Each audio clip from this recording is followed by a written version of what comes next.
자, 오늘 하나님의 말씀 절대 가치, 복음을 위해 살려면 어떻게 될까?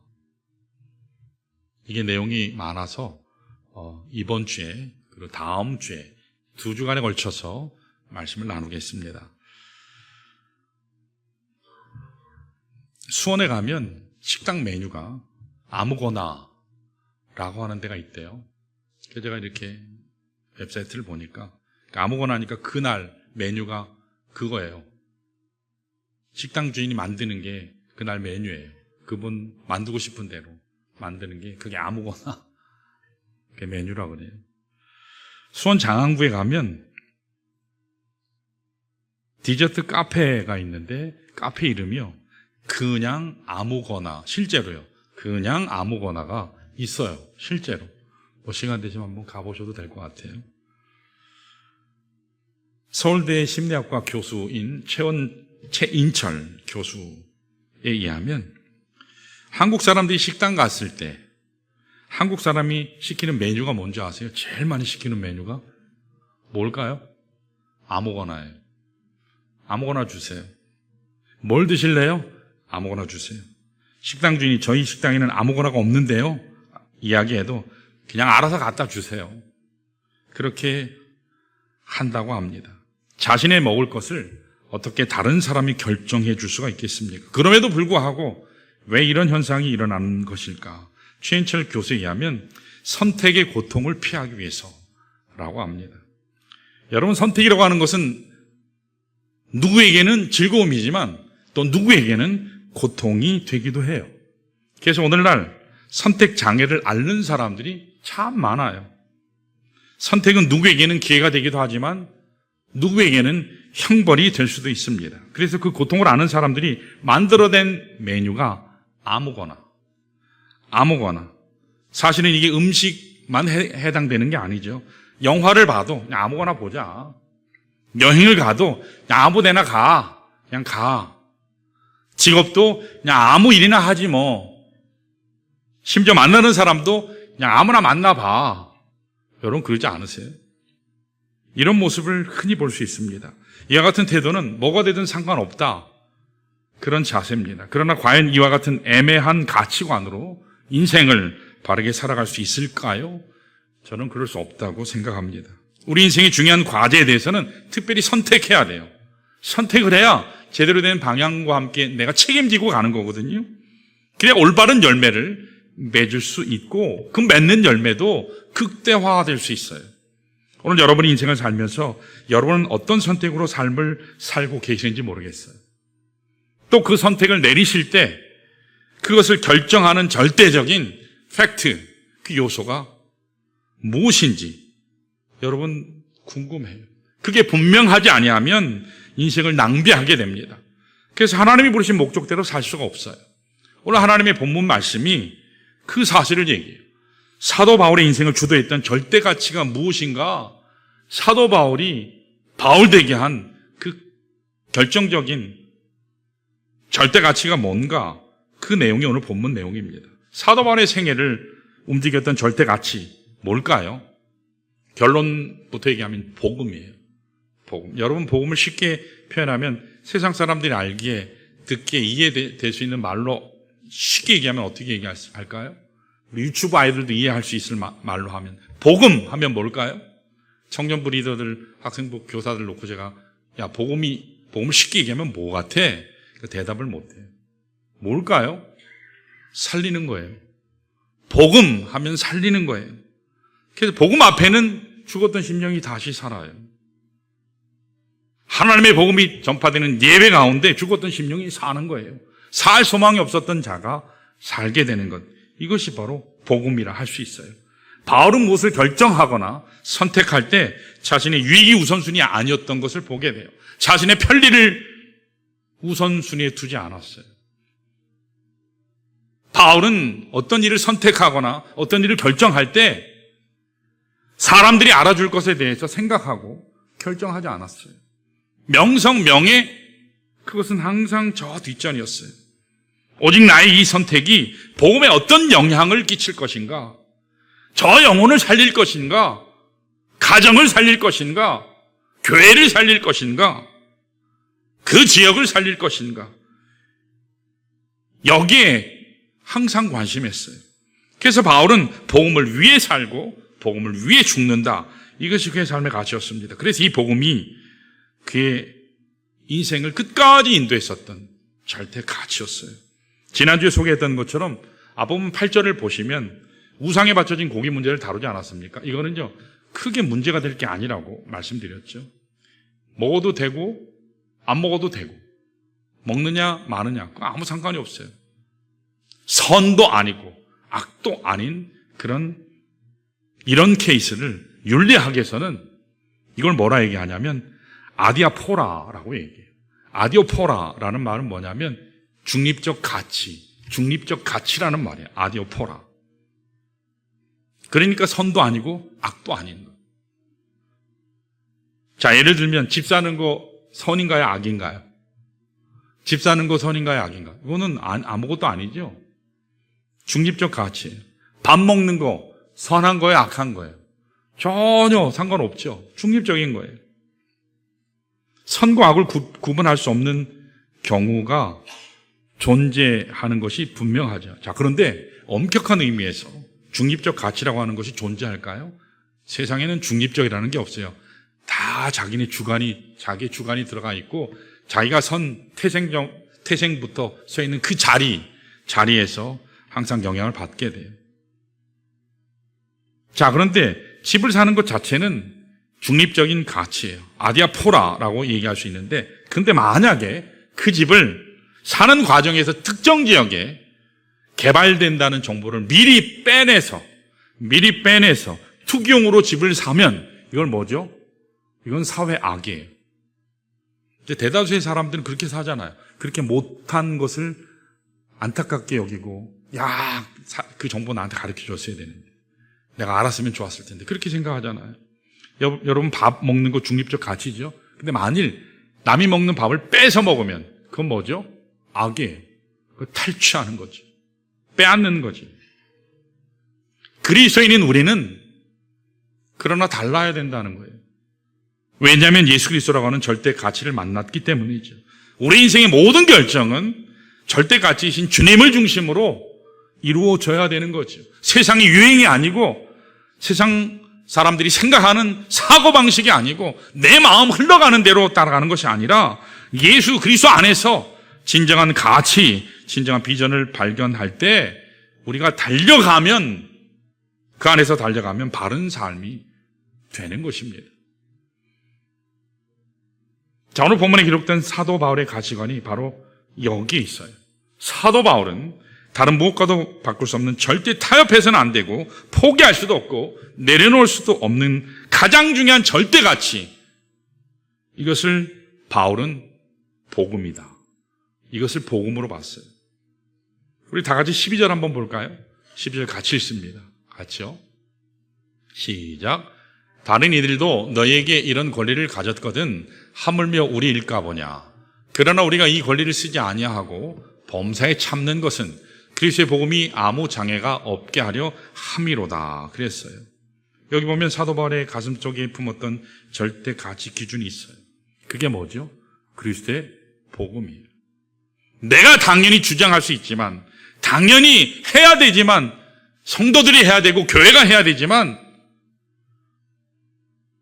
그러나 복음의 장애가 된다면 내가 내려놓을 수도 있다. 그 얘기를 하는 거죠.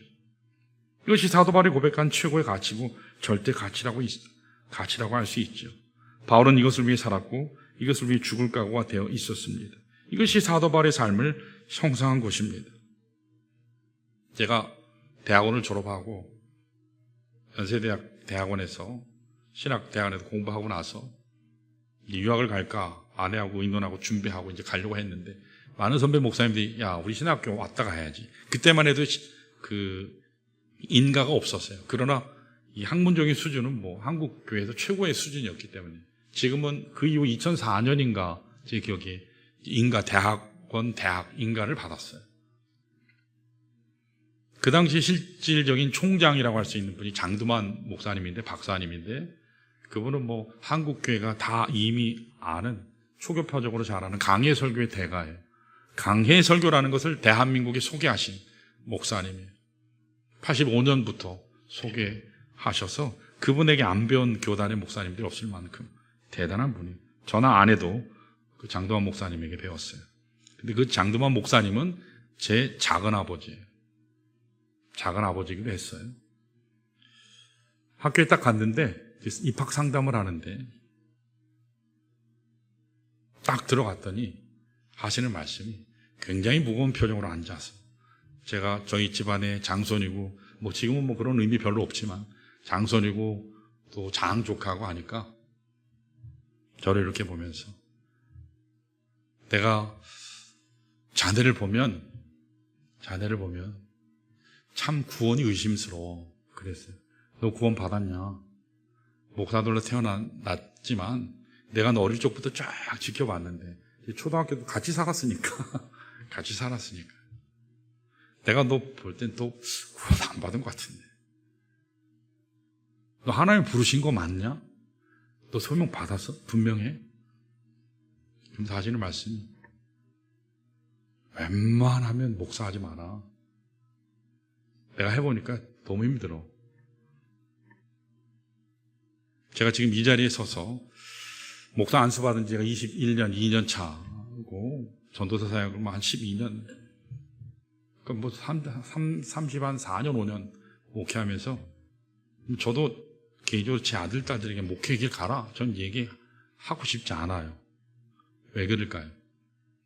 너무 힘드니까. 정말 소명 가지고 하나님 부르시는 그 부르심의 확신이 없으면 기쁨으로 절대 갈 수 없어요. 그냥 직장 생활해서 편안하게 돈 벌면서 사는 게 낫지. 그때 그 얘기를 똑같이 하시는 거예요. 지금 이제 그 나이가 돼 보니까 이해가 돼. 그러면서 너 목사가 되면 안 될 녀석이 목사가 되면 너를 담임 목사로 둔 성도는 뭔 죄냐? 얼마나 불행하겠냐? 거기다가 네 처자식은 뭔 죄야? 고생할 건데. 너 자신도 마찬가지. 그러니까 안 늦었으니까 빨리 짐 싸서 가. 그런 교수는 아마 신학대학원에 아무도 없을 거예요. 그냥 웬만하면 하지 마. 열심히 해서 목사님들이 설득시켜가지고 신학교를 보내놨는데, 여기 있는 그 총장 대행하는 목사님은 너 웬만하면 그냥 가. 하지 마. 여러분, 하나님의 사역은요, 부르심 받지 않으면 절대 하면 안 돼요. 자, 그런데 그게 목사에게만 해당될까요? 여러분들은 부름 안 받았어요? 여러분 부름 안 받았습니까? 부름 안 받은 분 한번 손 들어보세요. 나는 주님이 나를 구원하시기로 부름 안 받았다. 없죠? 분명히 아무도 없어요. 없죠? 지금이라도 안 늦었어요. 손 드실 분. 없죠? 분명히 다 안 드셨어요. 하나님이 부르셨어요. 부르셨길래 이 자리에 오셨죠. 부르셨기에 이 자리에 예배자로 하나님 앞에 나오셨죠. 하나님이 부르셨다는 사실, 이것이 굉장히 중요해요.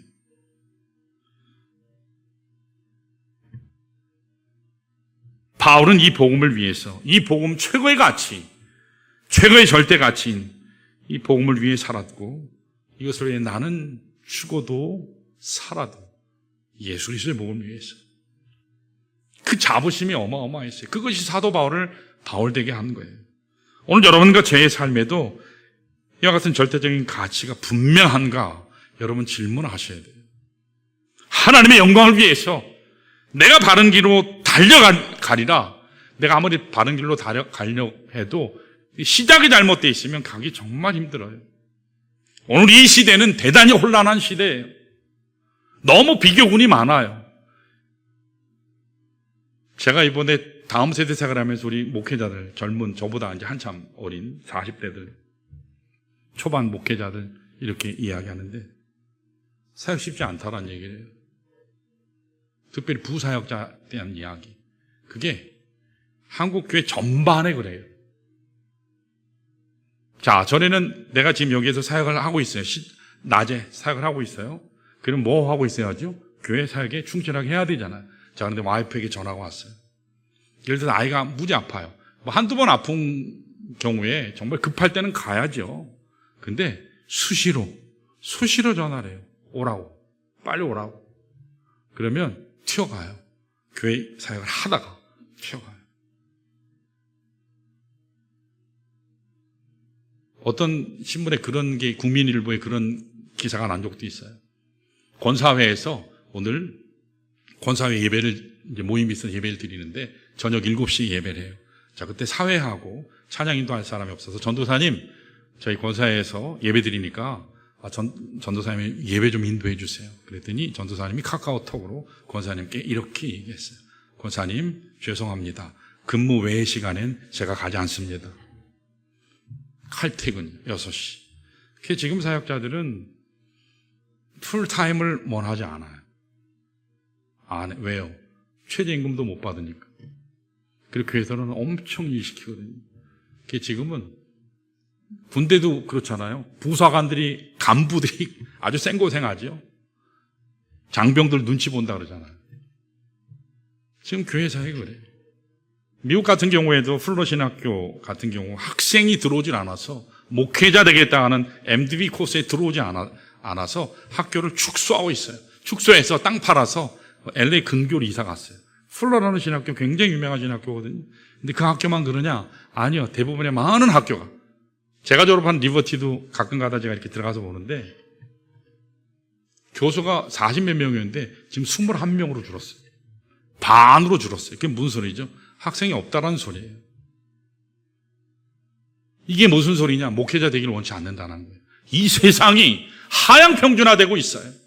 편하고 즐기고 놀고자 하는 이 일에 모든 사람들의 관심이 가 있다는 거예요. 여러분, 교회가 점점 없어지고 있어요. 여러분들이 예배 드릴 정말 좋은 게 찾아도 없는 교회가 앞으로 10년, 15년 지나면 한국 교회가 그럴 거예요. 이미 통계로 나와 있어요. 예상치로. 지금의 3분의 1로 줄어들 거라고.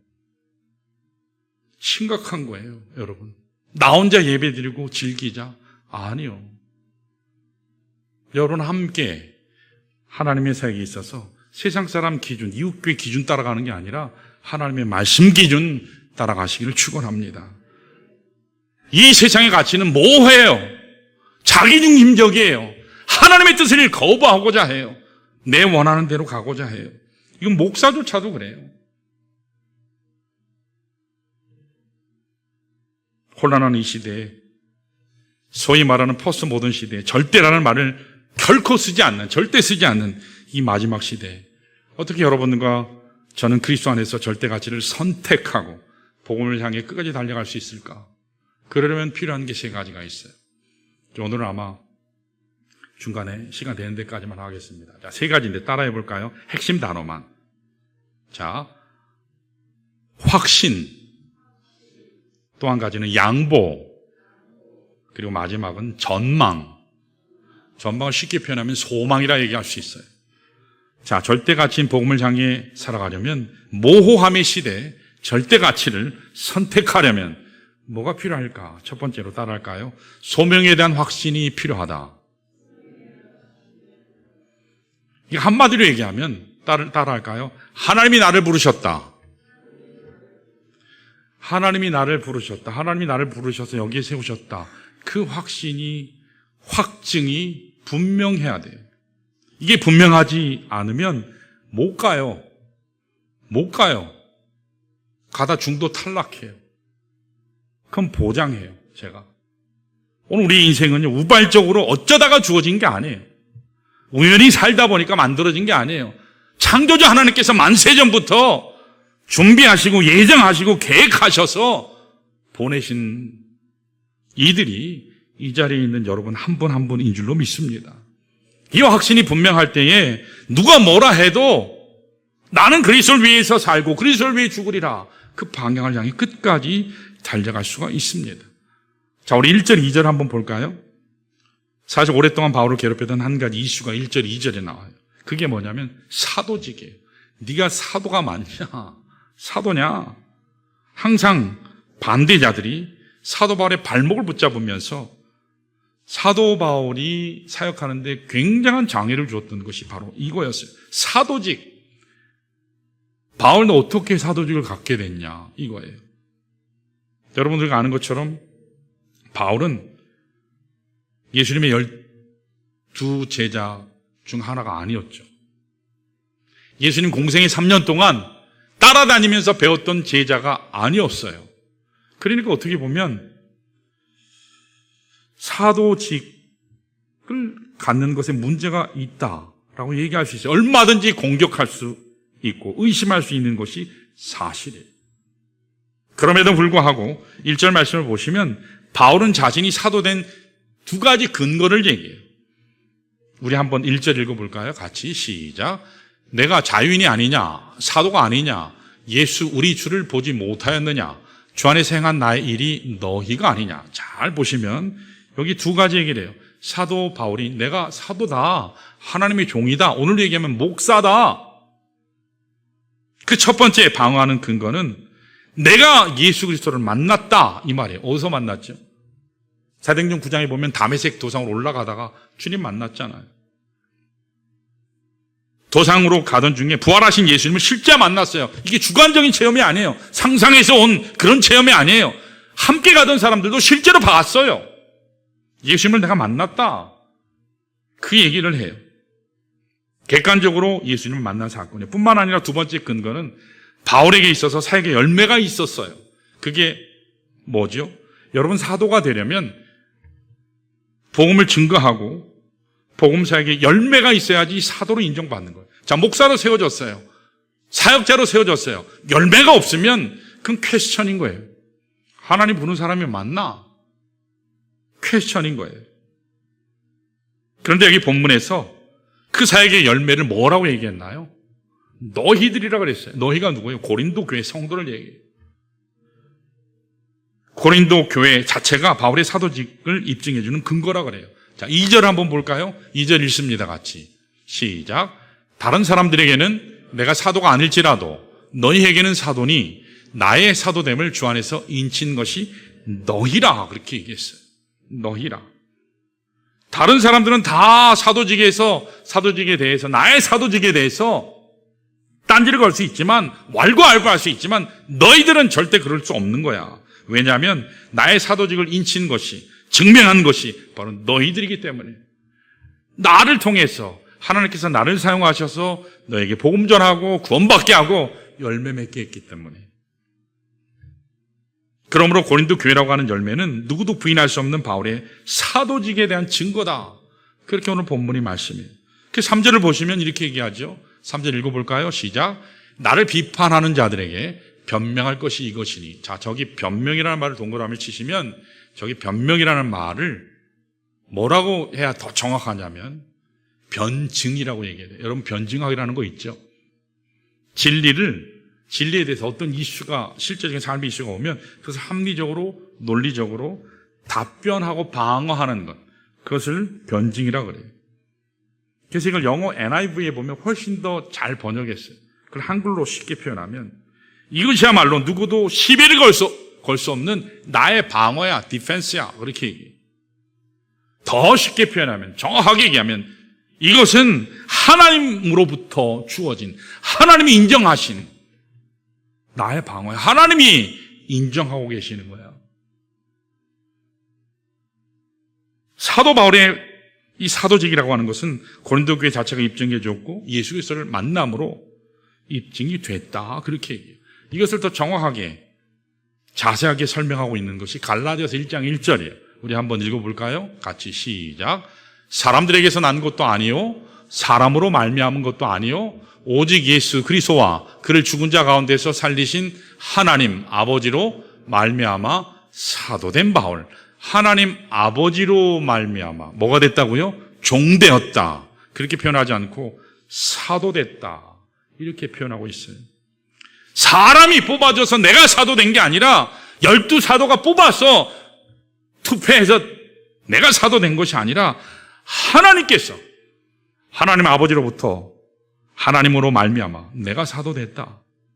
바울이 자신에게 주어진 사도직이 인간으로부터 기원된 게 아니라 하나님으로부터 기원됐다라는 사실을 밝히고 있어요. 이것이 분명했기 때문에 이 확신이 섰기 때문에 누가 뭐라 해도 누가 공격해도 도망치지 않았어요. 흔들리지 않았어요. 복음 위한 사명자로 사는 것이 가능했습니다. 오늘 여러분과 제 마음속에도 이 확증이 필요해요. 이 확신이 필요해요. 오늘 많은 교회를 보면 좀 힘들면 에이 뭐 딴 교회 가지 뭐 하다 보면 다른 데 가지. 특별히 이사를 가거나 뭐 특별히 직장 때문에 간다 하는 그런 거 외에는 여러분 주어진 교회를 지키시길 바라요. 나의 인생은 하나님이 주신 인생이다. 나의 삶은 우연이 아니라 하나님께서 목적을 가지시고 이 땅에 보내신 것이다. 나의 인생은 그래서 함부로 굴릴 수 있는 인생이 아니라 하나님의 절대적인 사랑 속에서, 은혜 속에서 내가 살고 있다. 그러므로 누가 나를 함부로 얘기할 수 없고 누구도 나를 함부로 평가할 수 없는 것은 내가 그리스도 안에서 부름받았기 때문에 나는 자유자이고 나는 그래서 행복자다. 여러분, 이러한 건강한 자아 선포가 여러분 입술에서 터져 나오시기를 축원합니다. 그래야 사단 마귀가 역사하지 않습니다. 여러분, 세상에서 우리 상처받고 낙심하잖아요. 교회에서도 상처받고 낙심하잖아요. 그렇죠? 나는 절대로 낙심 안 하고 하나님의 사역을 항상 기쁘게만 하고 절대로 인상 안 쓰고 뭘 해도 항상 즐거움으로만 한다. 그런 분이 혹시 만약에 계시면 그분은 여기 계시면 안 돼요. 천국 가셔야 돼요. 그건 천사들이나 가능한 것, 인간은 절대로 불가능해요. 여러분, 상처받고 낙심하는 이유가 뭐죠? 인간 때문이에요. 인간들.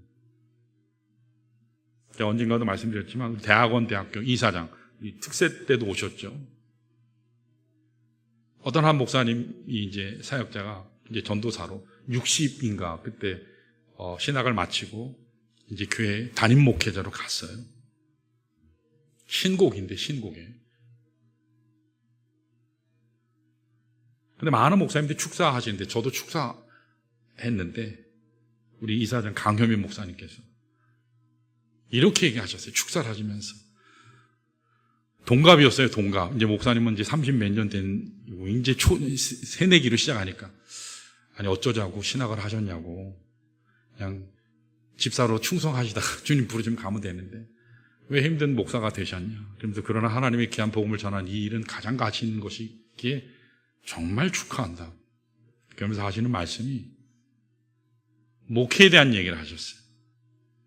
그러면서 우리 목사님들도 다 경험하시지만 제가 뼈저리게 경험하는 것 중에 하나가 야, 목회는 사람만 없으면 정말 할 만한데 사람만 없으면 정말 할 만한데 사람 때문에 힘들어요. 그래서 우리가 기도해야 돼요. 우리가 주님 앞에 무릎 꿇어야 돼요. 그 얘기를 하세요. 그때 목사님들이요, 사모님들이 빵 터졌어요. 사람만 없으면 목회할 만하다고. 여러분, 사람이 다잖아요, 목회가. 이 성도 잘 켜놓으면 이제 열심히 하나님 일을 잘하겠지. 이 성도는 열심히 항상 눈물바다 목사 사모 힘들게 하는 성도가 항상 정해져 있는 게 아니에요. 잘하겠지 하면 어느새 가면 이제 딴청 피고 있고 딴짓하고 있어요. 목사 사모를 그렇게 울리는 사람은 주여 그럼 항상 기도하고 언젠가부터 충성스러운 하나님의 사람 옆에 서 있어요. 그래서 참 사람은 믿을 수 없구나. 항상 우리 주님 외에는 답이 없구나. 그 생각을 항상 해요. 여러분, 사람들이 나를 어떻게 평가하느냐에 따라서 울고 웃고 그렇게 하면 신앙생활 참 피곤해져요. 그런데 만일 여러분과 제가 참으로 하나님이 내 인생의 시작자시다. 하나님이 나와 함께 하시는 분이시다. 내 인생의 주권자이시다. 나의 삶 자체가 그리스도 안에 있기 때문에 하나님 자신이 나의 방어자이시고 나의 변호자이시고 나의 위로자이시고 나의 방패 되신다. 이 사실을 분명히 확증하면 누구도 못 건드려요. 왜요? 하나님이 함께 하시니까. 담대한 인생이 될 줄 믿습니다. 여러분, 우리 인생이 정말 어려울 때 도와주시는 사람이 몇 명이나 될까요? 때때로는요, 아내도 도망가고 남편도 도망가고 다 도망가요. 그렇게 충성하겠다는 사람도 다 도망가요. 오직 주님만 남아요. 주님만 남아요. 여러분, 사람들은 우리를 돕지 못해요. 돕는다고 하지만 한계가 있어요. 한때는 나를 도왔지만 다른 부분에서는 또 아프게 해요. 힘들게 해요. 그게 인간이에요. 그러므로 여러분 한 분 한 분이 그리스도 안에서 참된 여러분 자신을 발견하시기를 축원합니다. 그리스도 안에서 거할 때 거기에 참자유를 누릴 수 있어요. 자유가 주의 절대적인 복음을 향해 살려면 1차적으로 그리스도 안에서 내가 누군가를 확증하는 게 필요해요. 이쯤 되면 목사님 시간이 됐는데 안 끝나나요? 예, 곧 끝날 거예요. 둘째, 따라할까요? 둘째, 가치를 위한 양보가 필요하다. 여기에 대한 이제 4절에서 9절에 대한 이야기는 다음 주에 할 거예요. 좀 무거운 얘기일 수 있어요. 오늘도 약간 무겁지만 다음 주에는 조금 더 무거운 얘기일 수 있어요.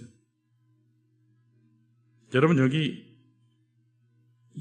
4절에서 9절을 한번 볼까요, 여러분? 본문에 4절에서 9절을 한번 쭉 같이 읽습니다. 시작. 우리가 먹고 마실 권리가 없겠느냐? 우리가 다른 사도들과 주의 형제들과 게바와 같이 믿음의 자녀된 아내를 데리고 다닐 권리가 없겠느냐? 어찌 나와 바나바만 일하지 아니할 권리가 없겠느냐? 누가 자기 비용으로 군 복무를 하겠느냐? 누가 포도를 심고 그 열매를 먹지 않겠느냐? 누가 양떼를 기르고 그 양떼의 젖을 먹지 않겠느냐? 내가 사람의 예대로 이것을 말하느냐? 율법도 이것을 말하지 아니하느냐? 모세 율법의 곡식을 밟아 떠는 소에게 망을 씌우지 말라 기록하였으니 하나님께서 어찌 소들을 위하여 염려하심이냐? 여기 말씀에 사도 바울은요, 그리스도의 복음, 살리는 이 복음을 위해서요, 자기가 주장할 수 있고 마땅히 요구할 수 있고 마땅히 받아야 되는 것을요, 복음의 장애가 된다면 마땅히 해야 되지만 내려놓을 수 있다. 여기서 중요한 사실은 그것은 하나님 앞에 사역자의 태도예요. 성도들은 어떻게 될까요? 교회는 어떻게 될까요?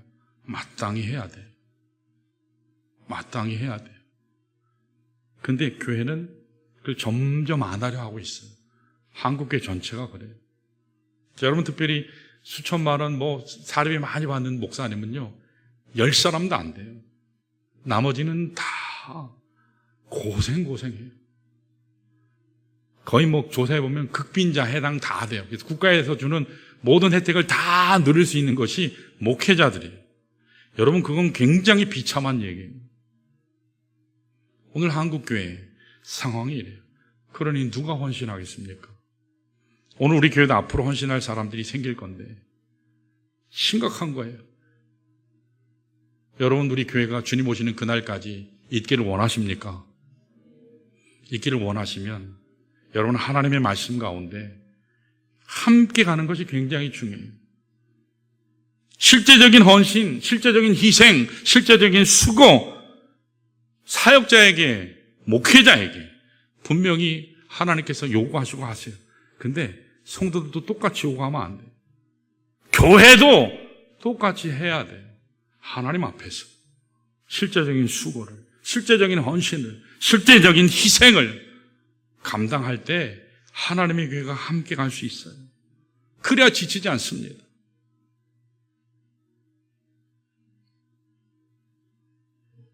우리 요한복음 5장 24절 한번 볼까요? 요한복음 5장 24절. 이 말씀 보고 마치겠습니다. 자, 우리 한번 읽습니다. 시작. 내가 진실로 너에게 이르노니 내 말을 듣고 또 나 보내신 이를 믿는 자는 영생을 얻었고 심판에 이르지 아니하나니 사망에서 생명으로 옮겼느니라. 아멘. 저기 보시면 제가 은혜 만날 때 굉장히 자주 하는 말씀이죠. 그리스도를 통해서 우리가 구원받는 사람이, 믿음으로 말미암아 구원받는 사람이 하나님께서 주시는 세 가지 축복이 저기에 나와요. 구원받는, 그리스도를 믿음으로 영접하고 구원받은 자에게 주어지는 세 가지 축복이에요. 그 한 가지가 뭐죠? 영생을 얻었고, 예요. 영생을 얻을 것이고가 아니라 이미 주시는 거예요. 그리고 또 뭐죠? 심판에 이르지 아니하나니. 이게 영원한 불못, 지옥에 안 간다는 얘기죠. 그리고요, 사망에서 생명으로 옮겼다라고 나와요. 옮길 거다라고 나오는 게 아니라. 그러니까 우리가 그리스도께서 재림하시면 우리가 믿는 자로 구원받은 자가 죽게 되면 어떻게 되죠? 천사가 우리를 데리고 가죠. 우리를 영접해서 주님 품에 안겨 성령께서 함께 하시죠. 물론 우리가 아무것도 한 것이 없는데 오직 믿음 하나 때문에 구원받는 거예요. 영원한 생명을 얻는 거예요. 죄 사함을 받았어요. 내가 죽어야 되는데 대신 예수가 죽어주신 거예요. 이것이 하나님의 구원이에요. 근데 더욱 감사한 것은 심판도 없대요. 지옥도 안 간대요. 영원한 불못 들어갈 일이 없어요. 왜 그렇습니까? 하나님이 전적인 은혜로 주셨기 때문이에요. 그래서 죽음의 문제, 사후의 문제를 이미 해결한 자들이 여러분과 저예요. 자, 그런데 문제는 이제부터예요. 자녀 됐어요. 천국 가는 것은 하나님의 일방적인 은혜로 공짜로 된 거예요. 자, 그러나 이 땅에서 살아가는 동안 내가 어떻게 살아가느냐? 이 땅에서 사는 동안 어떻게 사느냐가 하나님 나라에서 어떻게 살 것인지, 더 심각하게는 정말 내가 하나님 은혜 받은 자인가를 증명하는 것이 이 땅에 사는 거예요. 그 증명은 여러분 한 분 한 분의 몫이에요. 그리고 여러분들이 어떻게 선택하든 그건 여러분들의 몫이에요. 그리고 그 몫에 대해서, 그 행한 것에 대해서는 하나님 앞에서 저나 여러분이나 각각 심판받아요. 우리는 그리스도의 심판대에 서요. 정말 구원받았으면 겨우 예배드리고 최소한으로 신앙생활하는 것, 최소한의 드림, 최소한의 시간, 최소한의 물질, 최소한의 열정 다 쓰고 찌꺼기를 하나님 앞에 드리는 우리의 모습들이 팽만해 있다는 거예요. 그래서 하향 평준화되어 있다는 사실이에요. 그리고 모두가 그러니까 비정상인데 그게 정상인 것처럼 보이는 거예요. 여러분, 하나님의 구원받은 이후의 기준은요, 거룩하라, 거룩하라, 거룩하라예요. 얄자 없어요. 뭐라고요? 거룩하라, 거룩하라, 거룩하라. 어떤 특정한 시험의 기간, 시험 든 기간이나 어떤 하나님께서 주시는 기간이면 모를까? 그렇지 않음에도 불구하고 계속 그렇게 살아간다면 그건 대단히 불행한 일이에요. 그리고 대단히 의심스러운 거예요. 하나님에 대한 은혜의 가치를요, 그 정도밖에 모른다는 거죠. 오늘 본문의 바울이 최대 가치요, 절대 가치인 복음, 십자가의 복음, 살리는 복음에 자신의 전생애를 투자하고 기뻐하는데, 심지어 자기가 당연히 요구하고 주장할 권리마저도 내놓고도 하나님 앞에 기뻐하고 있어요. 이런 사도 바울을 하나님께서 어떻게 보셨을까요? 너무너무 귀하셨을 거예요. 너무너무 흡족하셨을 거예요. 어쩔 줄 몰라 하셨어요. 그런데 성도들은요, 다음 주에 하겠지만 그런 하나님 앞에 드린 그 사도 바울을 비난해요. 비난해요. 교묘하게. 사랑하는 여러분, 나의 최대 가치는 뭔가? 나의 최대 가치는 뭔가? 영원한 생명의 가치, 천국의 가치를 나는 과연 누리는데 나는 주님 앞에서 난 뭘 양보하고 있나? 나는 어떤 포기를 하고 있나? 어떤 희생과 수고를 하는가? 우리는요, 못된 게 있어요. 리밋을 딱 걸어놔. 요만큼만 해야지. 주님이 만약에 너 하는 거 봐서 난 요만큼만 할게. 그렇다면 여기 살아남아 있을 자가 아무도 없을 거예요. 여러분, 그 영원한 나라의 삶은 여기에서 내가 어떻게 사느냐, 그것으로 결정돼요. 제가 다음 세대 생활을 보면서 참 감사한 것은, 참 위로가 되고 격려가 됐어요. 지구부 시간에도 우리 청년 리더들 시간에도 얘기했지만, 큰 생각을 하고 나면, 이게 큰 생각을 하고 나면, 정신없이 하고 나면 항상 공허감이 오거든요. 그럼 저도 마찬가지예요. 공허감이 와요. 그래서 그때 항상 조심해야 돼요. 다음 세대 사역에서 함께 서주시고 함께 후원하시고 함께 기도해 주시고 5주 연속 계속 끝까지 바빠시고 하신 우리 권사님도 집사님도 계세요. 너무 감사했어요. 또 어떤 가정들은 온 가족이 식구가 다 나와서 5주 계속 섬긴 가정도 있어요. 여러분 그분들이 뭐 바보라서 와서 했을까요? 아니요. 주님 사랑했기 때문이라고 저는 믿어요. 참 못했어요. 참 감사했어요. 내년에는 더 많은 하나님의 사람들이 참여해서 이 기쁨을 누렸으면 하는 소원이 저에게 있어요. 사랑하는 여러분, 우리가 받은 것은 그냥 은혜가 아니에요. 하나님의 전부를 받았어요.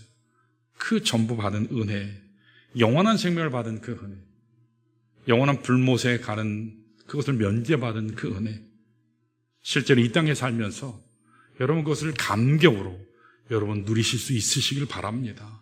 그래야 하나님 앞에 우리가 언젠간 설 것인데 그때 기쁨으로 감격으로 서게 될 줄 믿습니다.